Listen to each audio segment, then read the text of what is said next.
that have no function, this textbook says. Just imagine whales walking around. It's true.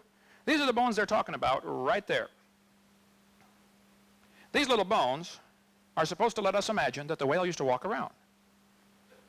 Now, this one says the whale pelvis has no apparent function. The whale's pelvis is evidence of its evolution from four-legged land-dwelling mammals. Now, this is simply a lie. Those bones are part of the whale's reproductive system. The male and female whales have different bones there. Whales are pretty big, and that's part of the reproductive system. It has nothing to do with walking on land, and never did. Okay? Here's a 15.5-foot python snake skin I have in my museum. You can see if you look down near the anterior end, it has little tiny claws right there. One here and one here, attached to a little tiny bone that goes up inside the snake's body. Now, the textbook says rudimentary hind legs of a python snake are supposed to be evidence for evolution. Those are not rudimentary hind legs. Those are used in mating. The snake can't talk. He can't say scoot over, honey, and he doesn't have any arms, okay? This has nothing to do with a snake walking on land. They're so desperate for evidence for evolution that this becomes evidence for evolution, and it's not. Don't tell that to the kids. This one says humans have a tailbone that is of no apparent use, and this is part of the evidence for evolution.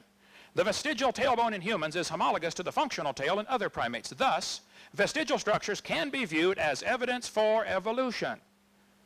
I tell people, look, if you think the tailbone is vestigial, I will pay to have yours removed. There are 9 little muscles that attach to the tailbone without which you cannot perform some valuable functions. I won't tell you what they all are, but trust me, you need that tailbone. This guy says the coccyx at the small bone at the end of the human vertebral column, it has no present function and is thought to be the remainder of bones that once occupied the long tail of a tree-living ancestor. That is simply a lie, folks. It is not true. Why do we allow the kids teachers to teach that stuff? I don't know. Let me get to a few of the, what happened here? Oh, here we go. A few of the rebuttal thing here. Let's see. Oh, went too far. Here we go. No, wrong one. There, some points made. He said evolution is supported by an overwhelming number of scientists. The majority opinion means nothing in any argument, okay?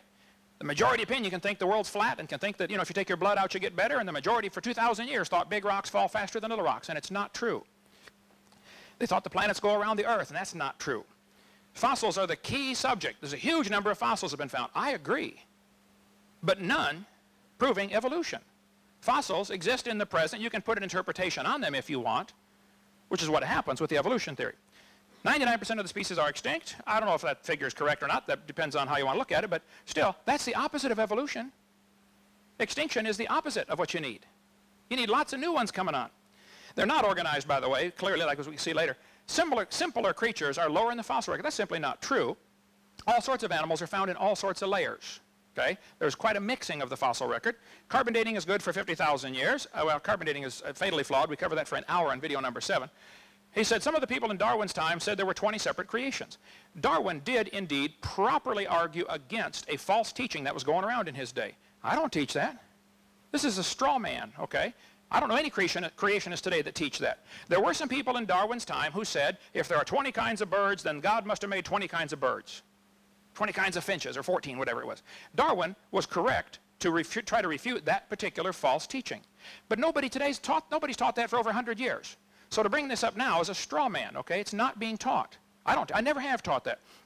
He said Noah did not allow dinosaurs in the ark. He discriminated against them. That's not true. I said earlier, Noah did have dinosaurs on the ark. I believe he took reptiles, which are, dinosaur means terrible lizard. It's what the word means. How much rain to cover the world? To take it 11 inches per hour. This is another straw man argument. He's assuming that all the water comes from rain, number one. The Bible doesn't say that. It says the fountains of the deep broke open. Most of the water came from inside the earth. Secondly, you don't have to cover Mount Everest. Mount Everest wasn't there. The Bible says in Psalm 104, after the flood, the mountains arose, the valley sank down, and the water rushed off. I don't know how much rain there was, but it didn't have to get, you set up a whole straw man and say, well, take 11 inches per hour, and that will produce X number of thousand calories and all that kind of stuff, the 2 to 6,000 degrees, and it would cook everything. This is setting up a straw man and attacking it. I don't know anybody that says that, and in the creationist viewpoint, most of the water came from inside when the fountains of the deep broke open, and that's why we have all the fault lines today. The earth is busted up into plates. He said he's looked at fossil footprints that are 3.5 million years old. They're like ours, but they're smaller. Well, if you find footprints that are like ours, what should you conclude? A human walked there, maybe. A lot of people studied those footprints in Lake Tolly and said, boy, if we didn't know they were so old, we'd think a human walked here. One professor studied it. He studied 70 people that go barefoot all their life in some village out in Africa someplace. They never wear shoes ever. And he said their footprints that they make are exactly like the ones in Laetoli. Okay, well, you found some footprints fossilized in the ash. They're assuming they're 3.5 million years old. That's baloney. They're not 3.5 million years old. Nothing is. He said marsupial creatures are found in Australia. I agree. Marsupials tend to be less aggressive. I've been to Australia. You can walk up to the koalas and they'll, you know, pick them up and they're cuddly to some extent. I think after the flood was over, when the animals got off the ark, the less aggressive ones would continually be driven to the fringe by the more aggressive ones. And then as the water slowly came up, as the ice caps melted, I believe the ice caps probably lasted 200 years after the flood. If there was ice caps clear down to Kansas City, Missouri, the oceans would be lower by a few hundred feet. And now you can actually walk any place in the world. There are underwater land bridges everywhere. Between Australia and Vietnam, the water's 50 or 60 feet deep. Between Russia and Alaska, the water's 60 feet deep. The English Channel, the deepest point in the English Channel is 150 feet from here to that back wall. I mean, it's not like we look at the ocean and say, wow, it's deep, you know, it's blue, it must be deep. No, there's a lot of real shallow parts. So I think by just having larger ice caps during the flood and after the flood, there would be lower ocean levels connecting all the continents. The kangaroos had probably a couple of hundred years to walk or migrate to Australia, and it just happened as the ice was melting back and the water's rising, they ended up trapped. That's a much more logical explanation than to say kangaroos came from a rock 4.6 billion years ago. He said he wants to replace a coherent, logical story. Evolution is not coherent nor logical. There's no evidence for it whatsoever. Based on millions of pieces of evidence, I would like to see the best evidence anybody has. Just show me the best one anybody knows of for evolution. Bring that up during Q&A, please. Level of honesty. Yes, I think if somebody uses information that's been proven wrong years ago, they're liars. Ernst Haeckel said that the embryo growing in the mother has gill slits. That was proven wrong in 1874. Anybody that knows their biology knows that embryos do not have gill slits. So don't tell people they do. They're lying to tell them they do. Symbiosis can evolve. Well, you can dream about that. Depends on, I guess, how intense of a level of symbiosis you want. Evolution's a religion. Inferences and conclusions drawn from fossils. Again, fossils don't count. Answers in Genesis. I am good friends with Ken Ham. I love his ministry. I sell his books. I link to his site. He doesn't like me for some reason. That's fine.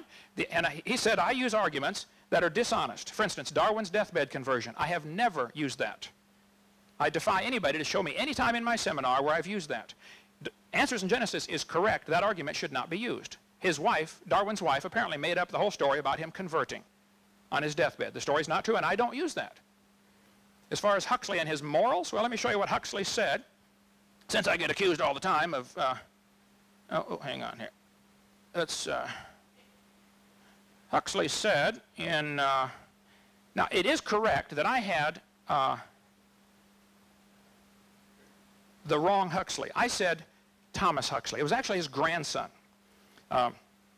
Grandson Julian Huxley said, I suppose the reason why we leapt at the origin of species was that the idea of God interfered with our sexual mores. He said that on a television interview. Julian Huxley, the head of UNESCO. He said the reason we like this evolution theory is because it interfered with our sexual mores. We don't want God telling us thou shalt not commit adultery.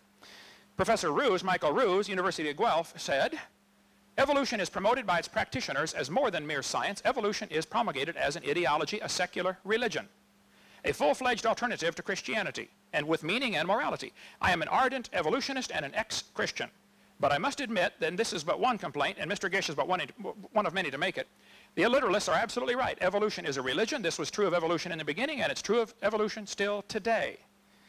Arthur Keith, who wrote the foreword to Darwin's 100-year anniversary book,